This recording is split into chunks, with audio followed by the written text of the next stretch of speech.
Coba kuburan-kuburan dirampok. Apa? Kuburan dirampok. Dia pahlawan Jogja. Asli orang Jogja. Sekarang jadi Yahya. Namanya semua dinilai, asal semua dinilai di Yahya. Ini abah ini jangan senyum-senyum lah.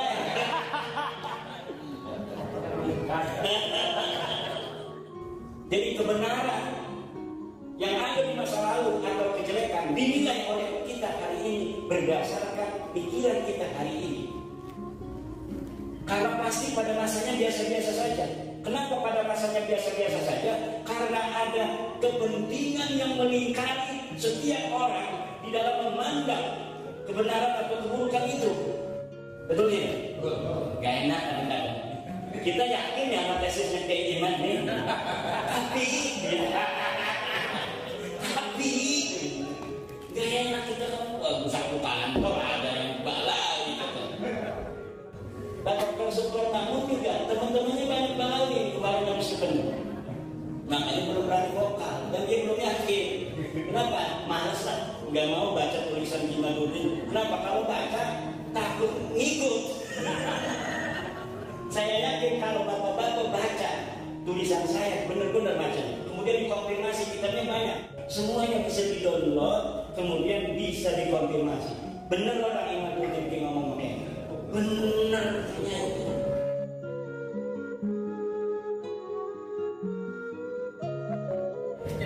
Biasanya pejuang-pejuang di saatnya itu akan dianggap sebagai orang aneh. Sultan Tirtayasa berjuang lawan Belanda, Sultan Haji bersama Belanda. Sultan Haji dianggap benar oleh orang yang pada waktu zaman itu. Kenapa? Karena yang diiklankan Sultan Haji adalah syariat Islam. Sultan Haji itu pengawal-pengawalnya untuk istrinya, untuk anak perempuan itu harus pendekar wanita. Kemudian seluruh wanita-wanita yang ada di Keputren harus pakai cadar. Ketika dia melawan Sultan Tirtayasa, dia pakai agitasi kepada para kiai, kita ini mau menerapkan syariat Islam. Kiai melihat istrinya pakai cadar, pengawalnya juga perempuan semua. Akhirnya kiai-kiai betul yang diperjuangkan oleh Sultan Haji ini adalah ingin menegakkan agama Allah. Ini jihad fisabilillah. Akhirnya Sultan Tirtayasa ayahnya ketika digulingkan oleh Sultan Haji, ini Sultan Haji malah didukung oleh rakyat Banten waktu itu. Tapi Sultan Tirtayasa dengan sisa-sisa pengikutnya yang setia terus berjuang melawan Belanda sekaligus melawan anaknya.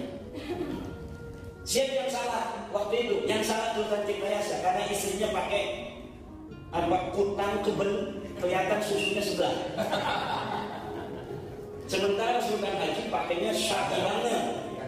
Tapi hari ini tim kajian nama pahlawan nasional mengatakan yang benar adalah Sultan Agung Tirtayasa. Beliau diangkat sebagai pahlawan nasional.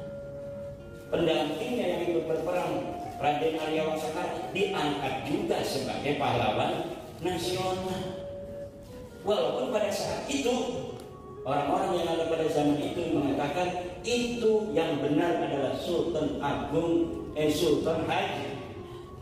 Jadi kebenaran yang ada di masa lalu atau kejelekan dinilai oleh kita hari ini berdasarkan pikiran kita hari ini. Karena pasti pada masanya biasa-biasa saja. Kenapa pada masanya biasa-biasa saja? Karena ada kepentingan yang melingkari setiap orang di dalam memandang kebenaran atau keburukan itu. Betul ya? Gak enak kadang-kadang. Kita yakin ya sama tesisnya keiman nih. Tapi gak enak kita kan satu kantor ada yang balai gitu. Tapi, nah itu ada hatinya. Itu sudah biasa dalam perjuangan dan perasaan akan bahwa kita dalam masalah. Biasanya Allah tidak akan berikan pada semua orang. Kenapa Kiwasi doang yang dikasih kesadaran waktu itu bahwa kita sedang dijajah? Yang lain biasa-biasa saja. Pada maju enak. Ngapain sih Kiwasi ini kita lagi enak-enakan ini? Gak ada wakil petani kok. Belanda udah ngegangguin orang dagang di pasar Cilegon. Kenapa kita senyata kita perang? Karena kesadaran dijajah itu hanya diberikan kepada pahlawan, tidak pernah diberikan kepada pecundang. Karena pecundang itu hanya mencari bagaimana dia bisa hidup nyaman di suatu keadaan yang telah dia raih tanpa mau menanggung resiko apapun. Walaupun dia tahu bahwa kalau ini dibiarkan ada sesuatu peradaban yang akan hancur di masa depan. Jangan betul-betul baik. Coba bikin 100. Coba kuburan-kuburan dirampok. Apa? Kuburan dirampok. Ini ada kuburan pahlawan Yogyakarta. Saya sebagai Jogja, saya ketemu dengan para pengurus-pengurus Keraton Jogja. Saya dikasih tahu ada anak turunannya. Ini kakek kami. Kakek kami itu asli orang Jogja. Dia perang 1811 dalam perang Sapei melawan Belanda. Mati di masjid, dikejar oleh Belanda, pasukannya mati semua. Dia sendirian, dia di masjid, dibunuh dan ditebas lehernya. Dia pahlawan Jogja, asli orang Jogja. Sekarang jadi Yahya. Namanya semua diminat, masa semua diminat di Yahya? Ini Abah Andi jangan senyum-senyum banget.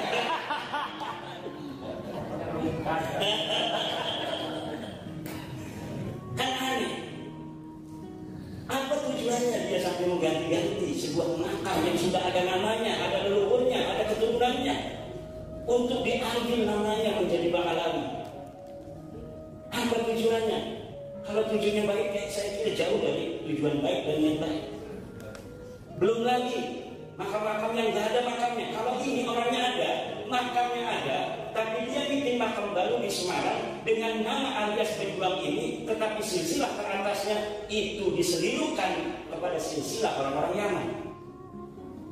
Ada lagi makamnya nggak ada apa-apanya, kosong, karena kosong. Bahkan katanya ada kuburan kucing. Kemudian dikasih makam, diberi nama, kemudian dibimbingkan, dikasih tahun 1400. Kalaulah Wali Songo aja 1500 menyebarkan Islam di Indonesia, lalu ada makam tua yang dikasih 1400, apa maknanya? Maknanya adalah penyebar Islam di Indonesia bukan Wali Songo, tapi sudah ada orang-orang yang dulu datang. Ini namanya Haidar bin Yahya. Misal, ini namanya Samsul bin Idrus. Ini namanya Abdul Razak Basban. Tahunnya 1300, 1400. Nanti masa depan, Mbak, 100 tahun lagi ketika ada penulisan ulang sejarah, bisa bingung nih penulis sejarah. Ini kita harus rekonstruksi kembali perjalanan sejarah masuknya Islam di Indonesia. Karena selama ini yang kita baca salah. Katanya Wali Songo yang menyebarkan Islam di Indonesia. Katanya Maulana Hasanuddin ngaku jago dengan pucuk umum di Banten, baru orang Banten masuk Islam. Sultan Maulana Hasanuddin itu abad ke-16. Tapi kok di Banten juga banyak makam-makam di Pandeglang sekarang katanya sudah ada yang dibangun. Makam Biyah yang sangat-sangat. Jangan dia baik. Dikasih tahun-tahun yang tua, akhirnya sejarah Banten akan ngacak di masa depan. Harus bongkar, kalau berani jangan diam-diam baik. Dan ini bisa dibuktikan. Kita sudah kerjasama dengan para sejarawan, bahkan dari Inggris kita datangkan pakar sejarah Tom Carey apa John Carey, Peter Carey, dan dia sudah bicara di media sosial. Ayo kita adu data. Wali kesehatan, hari data salah, mau bohong tetap bohong. Mau wali, mau setan, bohong sama saja. Kalau jahat, bodoh baik. Mau dia wali, apa kita yang wali? Yang tahu hanya Allah Subhanahu wa Ta'ala. Jangan dibiarkan perampokan-perampokan sejarah. Jangan biarkan perampokan-perampokan makan leluhur kita. Karena ini akan mengaburkan sejarah anak cucu kita di masa depan. Leluhur kita itu semuanya adalah sama. yaitu Nabi Adam. Nabi Adam, kulluna min Adam wa Adam min turab. La fadla li Arabiyyin ala ajamiyyin wa la li ajamiyyin ala Arabiyyin illa bi taqwa. Ini ajaran Islam. Tidak ada orang Arab lebih tinggi daripada orang Ajam. Tidak ada orang Ajam lebih tinggi daripada orang Arab. Lah ini mereka orang Arab, Arabnya juga Arab palsu, merasa lebih tinggi daripada orang asli, daripada Banten. Pakai lagi turunan Nabi nebe, Pak Dokter Raja. Kita ini ada riwayat turunan Nabi, sah, sahih, nasab. Jadi turunan Nabi ini orang sahih. Ngacak beranulen. Dan saya bisa buktikan itu bahwa mereka bukan turunan Nabi. Ngacak nasab yang beranulen, hasil tes DNA-nya ngacak lagi. Sekarang ini ilmu pengetahuan sudah generasi sekarang ini generasi Z dan Alpha, itu zaman perangan nih. Sekarang ini ilmu pengetahuan sudah luar biasa. Dr. Sugeng Sugiharto, Profesor Kaim ahli DNA sudah berfatwa dari BIN, Badan Riset Inovasi Nasional, bahwa orang Arab harus mempunyai haplogrup J1. Mereka sudah tes DNA. Beberapa orang, 170 orang di Yaman, 5 orang di Indonesia. Haplogramnya G.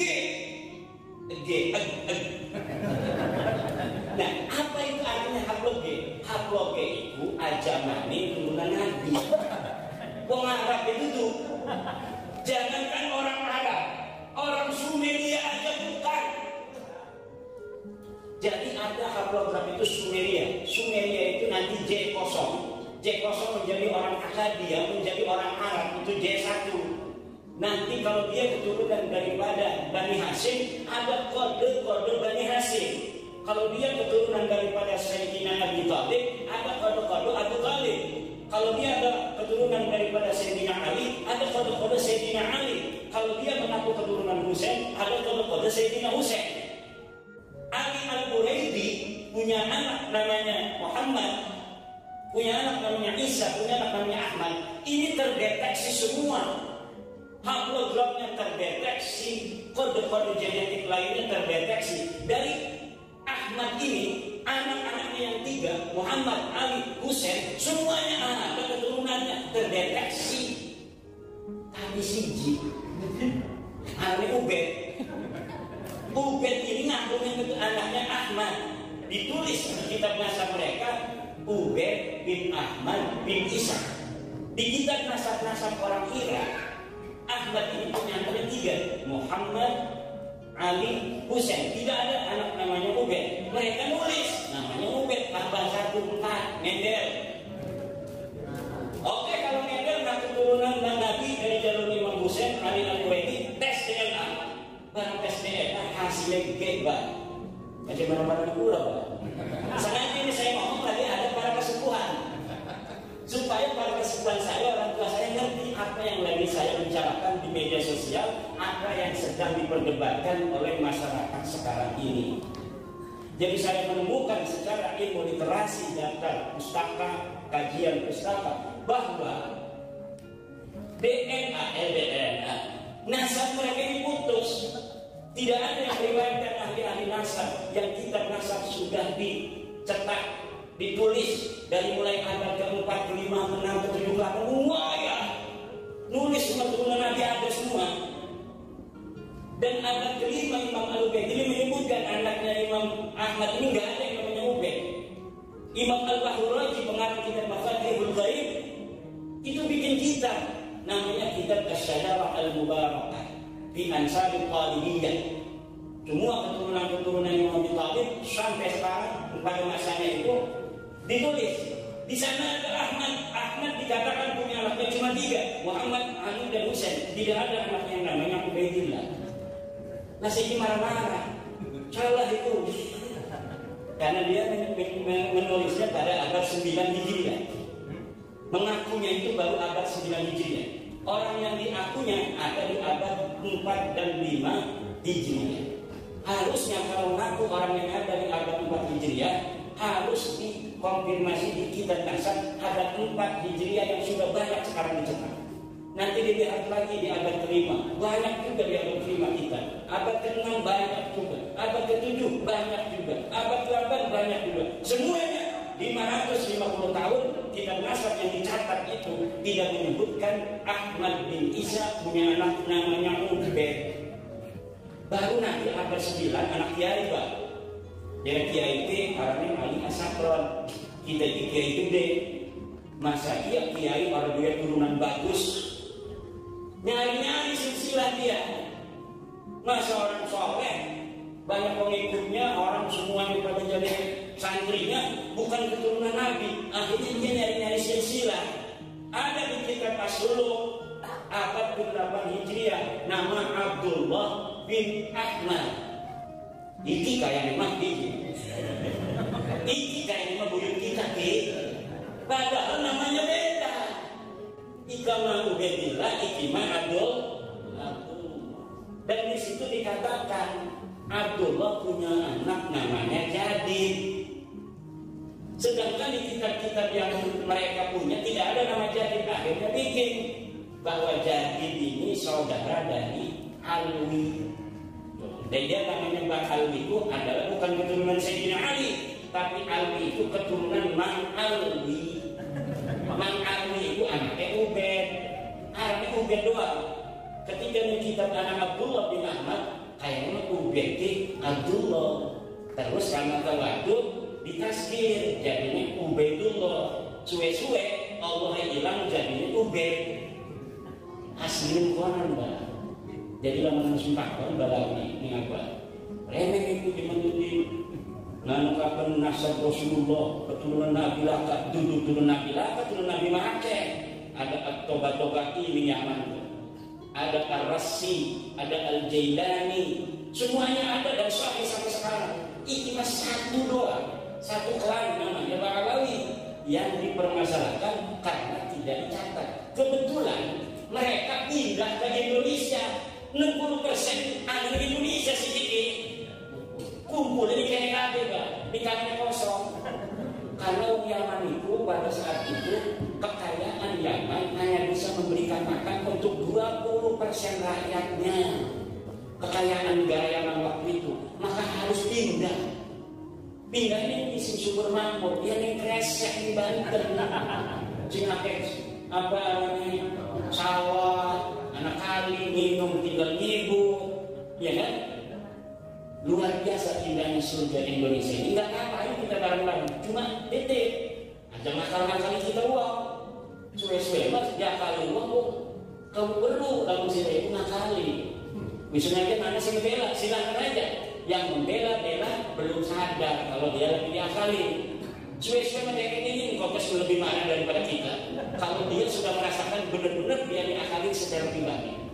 Orang-orang yang sekarang belum mendukung saya ini karena belum paham sifat dan akhlak sebagian mereka dari oknum-oknumnya itu. Kalau sudah paham, mendukung kita kabur. Yakin sebagian yang mendukung kita kabur. Gak usah status Facebook. Mendukung PHJ mendukung Nusantara. Dokter Rojan, penjiri ini.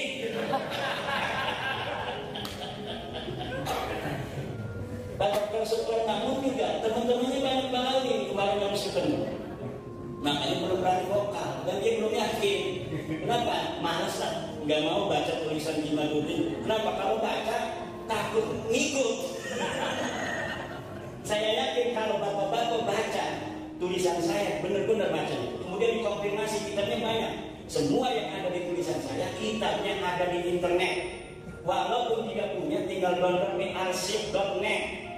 Kalau tidak ada di arsip.net, silahkan cari di maktabahnur.com dari Umi Emirat Arab. Semuanya bisa di-download, kemudian bisa dikonfirmasi. Benar orang Imam Ghazali ngomong begini. Benar ternyata. Orang usaha itu bukan eman, belum digaji. Ya, demikianlah mungkin tidak banyak-banyak yang tidak dapat saya sampaikan. Mudah-mudahan ini sambil klarifikasi begini, karena bapak-bapak pasti ditanya setiap ketemu orang jauh, karena orang Banten ngomong kerja di mana? Di Banten. Wih, benar nggak dengan Imam Ghazali? Orang yang tidak dapat syafaat Rasul itu. Karena dia dibatalkan durian Nabi. Padahal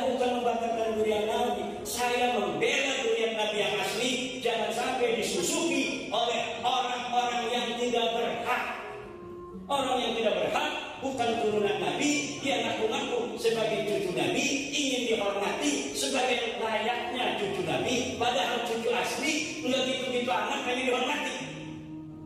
Itu cucu Nabi yang ada di Mekah, dia pakai dasi, dia jadi direktur perminyakan, dia jadi kerja di departemen keuangan, gagah, biasa-biasa aja, enggak ketemu orang, saya cucu Nabi, enggak namun di rumah orang, saya cucu Nabi dari warga al-anu, saya turunan Rasul, dalam diri saya ada darahnya Rasul. Tolong saya mau dan butuh kambing 7. Kalau tidak jabatan Anda akan turun. Ini jangan mau nih, mau presiden, mau gubernur, bupati, kepala pemenang, atau dia kabin, Pak Kabin minta zakatnya, fidyahnya 10 juta, kalau enggak saya doain Pak Kabin ini akan turun. Jangan mau. Ayo kan doa. Ayo berdoa. Kalau kamu sudah mati dalam keadaan su'ul khatimah, ini sepuping jago. Jangan kita mau ditakut-takutin oleh orang-orang jahat ini. Mereka orang jahat. Mereka orang, tapi kita akan maafkan kalau satu kuburan dari leluhur kita yang dipengkolkan, dibaalikan itu dikembalikan. Cabut nama alaminya seperti nama semula. Sejarah yang telah dibelokkan, NU aja sampai dibelokin sejarahnya. Sejarah NU itu dari Mbah Khalil Bangkalan ngasih tongkat kepada Syekh Hasyim Asy'ari. Katanya sekarang dibalik.